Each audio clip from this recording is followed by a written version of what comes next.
Etiopija atlieka vis svarbesnį vaidmenį sparčiai besikeičiančiame Afrikos kišulyje. Ilgametė Izraelio partnerė ir pagrindinė jėga kovoje su Al-Shababu, Etiopija laviruoja siekdama įgyvendinti savo augančias ekonominės ir strateginės ambicijas regione keičiantis galios pusiausvyrai. Kol užsienio ir vietos jėgos varžosi dėl įtakos Afrikos kišulyje. Kokį vaidmenį nori atlikti Etiopija ir kaip į tai įsilieja jos partnerystė su Izraeliu? Prie mūsų prisijungia jo ekscelencija, Etiopijos ambasadorius Izraelyje, Tesfaye Itaye Antene. Labai ačiū, kad prisijungėte prie mūsų. Etiopija ir Izraelį sieja gilūs istoriniai ir žmogiškieji ryšiai. Kaip apibūdintumėte dabartinius santykius ir kur matote didžiausią augimo potencialą? Ačiū Jums. Kaip teisingai pastebėjote, Etiopija ir Izraelį sieja ilgi istoriniai santykiai, o šiuo metu mūsų dviejų šalių santykiai yra labai geri.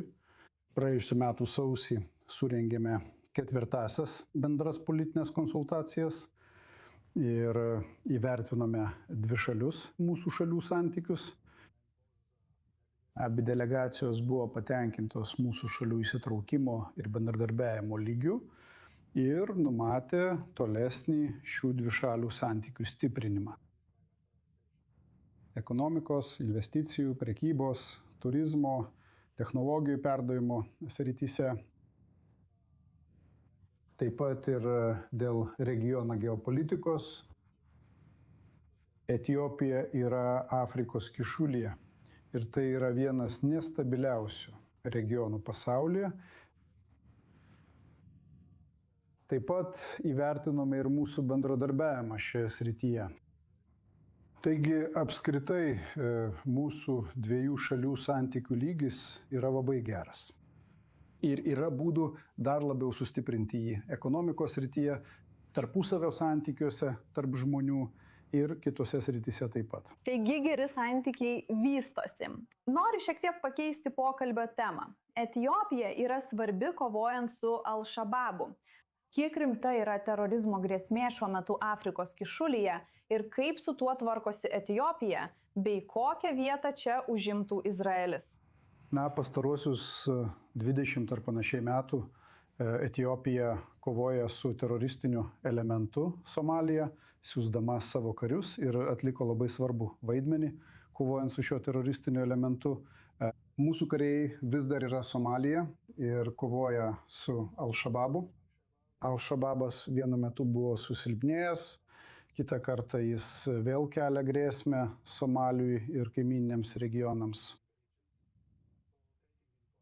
Taigi, atsižvelgiant į šio teroristinio elemento problemą ir sumaištį, kurią jis kelia, Etiopija deda daug pastangų, kad suvaldytų šį teroristinį elementą, kol kas jai sekėsi labai gerai. Ji bendradarbiavo su Afrikos sąjunga, kaimyninėmis valstybėmis, JAV ir kitomis didžiosiomis valstybėmis, taip pat su Europos sąjunga. Taigi su Izraeliu ji gali dalintis žvalgybinę informaciją, bendradarbiauti kitose srityse.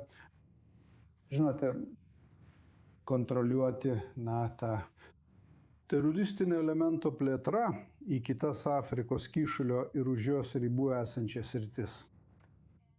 Ir kaip didelė sausumos valstybė, Etiopija apibūdina patikimą priėjimą prie jūros kaip esminį savo vystymuisi.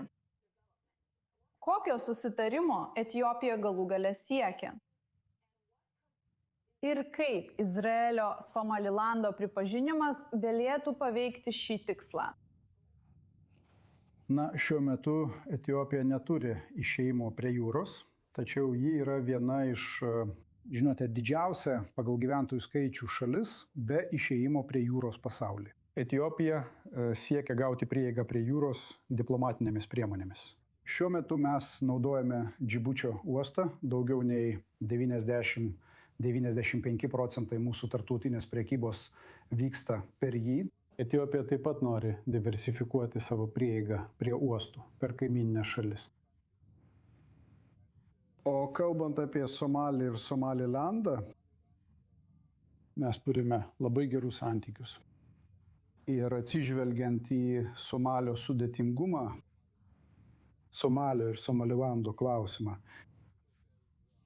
Etiopija pirmiausia sutelkė dėmesį į regiono stabilumą ir tarptautinę teisę. Ir dar labiau sutelkė dėmesį į taikų regiono vystimąsi bei ekonominę integraciją. Šiuo metu taip pat naudojamės Berberos uostu, kuris yra Somalilande. Ir mes taip pat turime 19% akcijų tame uoste. Taigi šiuo metu sunku iš anksto nuspėti, kuo viskas baigsis Somalyje. Tai labai sudėtinga ir mes turime tai stebėti bei kiekvieną kartą imtis būtinų priemonių. Taigi Etiopijos interesas yra turėti priėjimą prie jūros. Jis siekia savo interesų su kaimynėmis šalimis diplomatinėmis priemonėmis ir bendradarbiaudama su regiono vyriausybė. Taigi šiuo kontekstu mes tengiamės gauti priėjimą prie jūros įvairinti, pradedant nuo Lamų uosto Kenijoje iki šiaurinės Etiopijos dalies, iki Port Sudano, taip pat Eritrėjos ir Džibučio uostų. Tiek daug galimybių čia.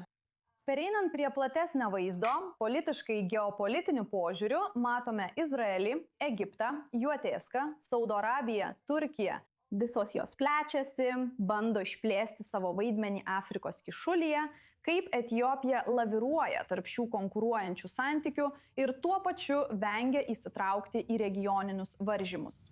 Taip, Etiopija visada siekia savo nacionalinių interesų ir palaikyti subalansuotų santykių su skirtingomis galybėmis yra pagrindinis Etiopijos užsienio politikos principas. Taigi Etiopija nori turėti santykius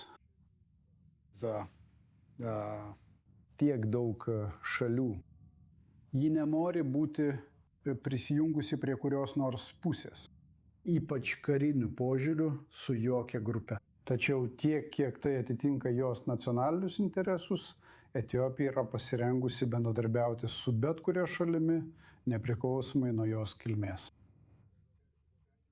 Taigi pagrindinis principas yra šalies nacionalinis interesas. Tai yra Etiopija. Taigi Etiopija siekia išėjimo prie jūros. Ji turi viziją diversifikuoti savo, prieigą prie uostų. Ji turi viziją atlikti labai teigiamą vaidmenį Raudonosios jūros ir Adeno įlankos saugume bei stabilume. Taigi šiuo atveju ji gali teigiamai prisidėti ir bendradarbiauti bei partneriauti su bet kuria šalimi ar grupe atvykstančia iš bet kurios pasaulio vietos. Gerai, tai labai pozityvi pastaba. Labai ačiū ambasadorė Tesfaye Itaye Antene. Labai vertiname, kad prisijungėte. Labai ačiū, man buvo malonu.